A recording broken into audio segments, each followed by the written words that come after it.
Assalamualaikum warahmatullahi wabarakatuh. Daripada PWTC Kuala Lumpur. Sekali lagi saya membuat siaran langsung bagi perkembangan isu semasa. Perlumbaan ke Putrajaya antara parti-parti politik yang berlari dalam trek 100 meter ini. Sebenarnya sudah ada jawapan bahawa dipahamkan tidak ada satu pun parti politik secara bergabung ataupun secara single parti tunggal boleh menguasai Dewan Rakyat. Dari itu sekarang terletak kepada Istana Negara untuk menentukan demokrasi di negara kita berjalan dengan baik dan lancar. Satu kerajaan perlu ditubuhkan untuk menjalankan tugas baki pilihan raya kita sehingga tahun 23. Ya. Dari itu tuan-tuan dan puan-puan, saya nampak sebilangan besar ahli-ahli parlimen pada pagi tadi bersorak-sorai menaiki bas ke Istana Negara, tapi balik ke tempat masing-masing. Semuanya seperti ayam berak kapur. Ya. Jadi itu tuan-tuan, saya nak menjelaskan apa akan berlaku jika tidak ada parti pun yang boleh menubuhkan kerajaan.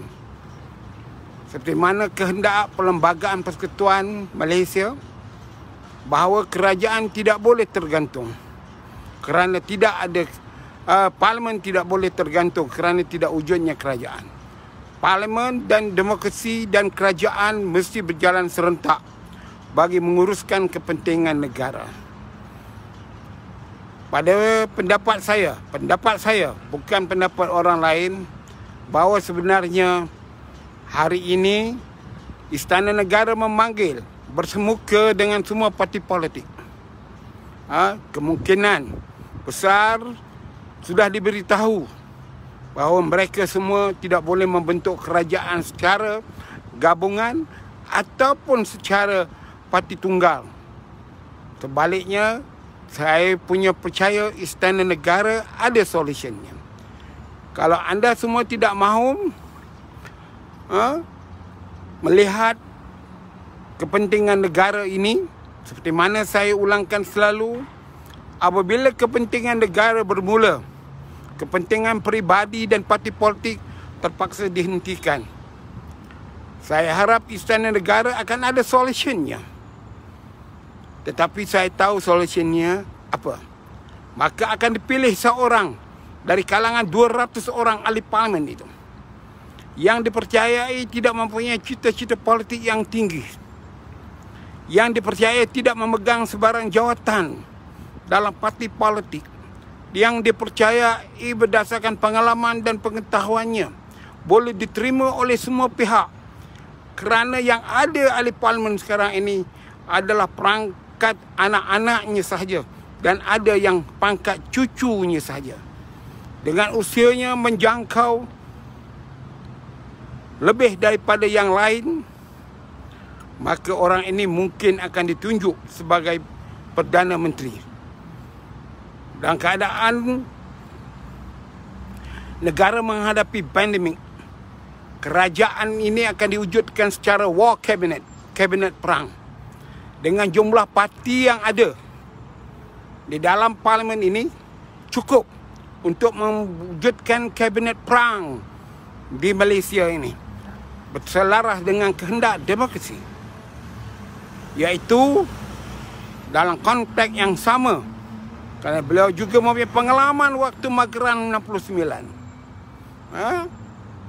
Maka kerajaan yang ada sekarang akan disertai oleh semua parti politik dan akan mengetuai atau melibatkan diri dalam war cabinet yang berjumlah terhad, yang mungkin tidak lebih daripada 9 orang atau tinggi pun 12 orang untuk menjalankan pentadbiran negara ini.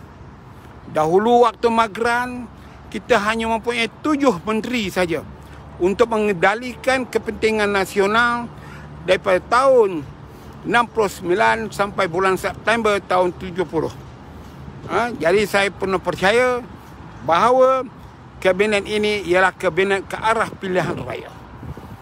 Seorang Perdana Menteri yang tak ada kepentingan politik berdasarkan keadaannya itu. Saya percaya inilah solusi yang terbaik untuk Istana Negara.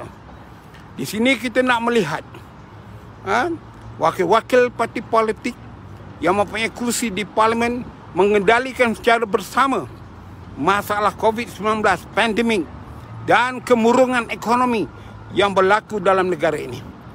Jadi tuan-tuan dan perempuan, saya penuh percaya bahawa solusi ini akan dimutamatkan pada hari Jumaat esok, dan kita sebagai warga negara hilangkan sentimen parti politik, kepentingan peribadi kita. Kita dahulukan kepentingan negara.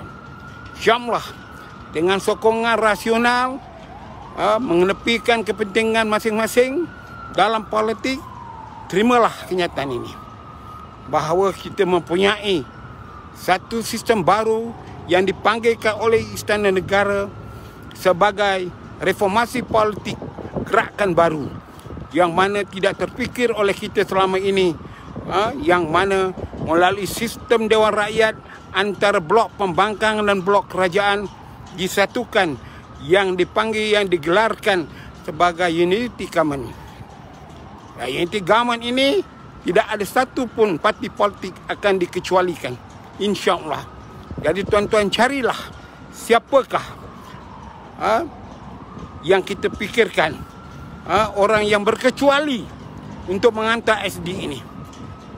Seolah-olah seperti datangnya rahmat Allah untuk kita rakyat Malaysia, baik Melayu, Cina dan India, Iban, Kedaton, Murut, orang asli duduk bersenang hati dengan perasaan terbuka menerima hakikat kita memerlukan satu kerajaan untuk tempoh yang berbaki ini, mengendalikan kerajaan bagi pihak Istana Negara. Sekian, Assalamualaikum warahmatullahi wabarakatuh. Secara langsung saya daripada Menara Dato' On, Kuala Lumpur.